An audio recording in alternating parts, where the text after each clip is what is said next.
माता बालक उत्कर्ष प्रतिष्ठानतर्फे माझ्या समोर जे सगळे महिला आणि पुरुष पालक वर्ग जे बसलेले आहेत त्या सर्वांचं सहर्ष स्वागत।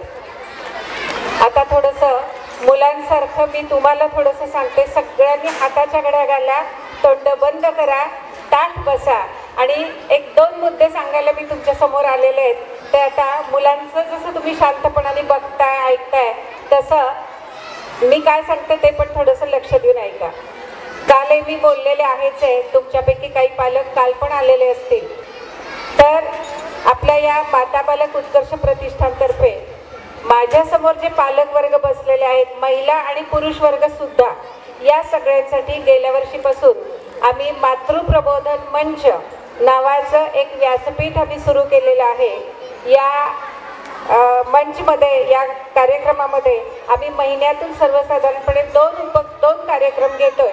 यामध्ये एक तज्ञ व्यक्तीचं व्याख्यान असतं आणि दुसरं महिलांसाठीच थोडंसं करमणुकीचे कार्यक्रम, स्पर्धा, अशा प्रकारचं कार्यक्रमाचं स्वरूप आहे। यामध्ये आत्ता जे तुमच्या समोर जी मुलांनी जे सादरीकरण केलेलं आहे ते करत असताना मुलांना अभिनय यायला पाहिजे, मुलांचा अभ्यासात लक्ष लागायला पाहिजे, मोबाईलचं व्यसन किंवा सवय ती कशी कमी करता येईल, चित्त एकाग्र कसं होईल, या सगळ्याचं प्रशिक्षण मातांना देणं आवश्यक आहे। असं म्हणतात की आधी आईलाच या सगळ्या गोष्टींची सवय असली पाहिजे, आईवरच संस्कार करण्याची सध्या गरज आहे। नाहीतर मोबाईल आणि TV आणि सिरियल याच्यातून जर आईचं डोकं बाहेर निघत नसेल तर मुलांना आपण काय सांगणार बरं? पटतंय का मी तुम्हाला काय बोलते ते? सगळ्यांचं आहे का लक्ष मी काय सांगते इकडे? तर याच्यासाठी म्हणून महिलांना आम्ही तज्ञ व्यक्तींची व्याख्यानं, काही चित्रपट, काही पुस्तकं वाचन आणि त्याच्याबरोबर नाट्यकरण, काही सण समारंभ, या निमित्ताने स्पर्धा, असं सर्वांग परिपूर्ण असे कार्यक्रम या माध्यमातून आम्ही घेतोय।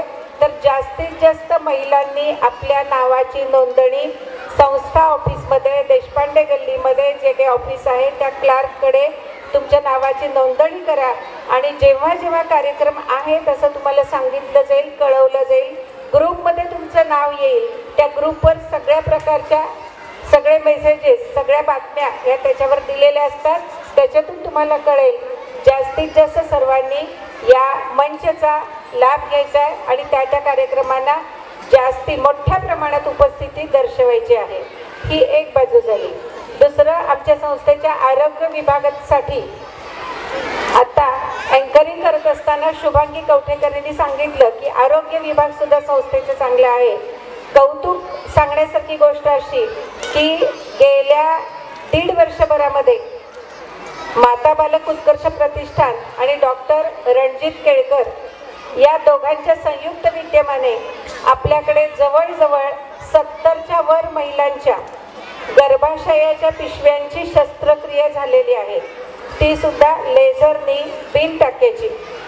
आणि ज्या महिला या आर्थिकदृष्ट्या दुर्बल आहेत अशांनी जर संस्थेमध्ये आमच्या संपदाताई दौटे यांच्याशी संपर्क साधला, तशा प्रकारची कागदपत्र, सर्टिफिकेट ही जर तुम्ही दिली तर अशा महिलांचं हे काम मोफत झालेलं आहे।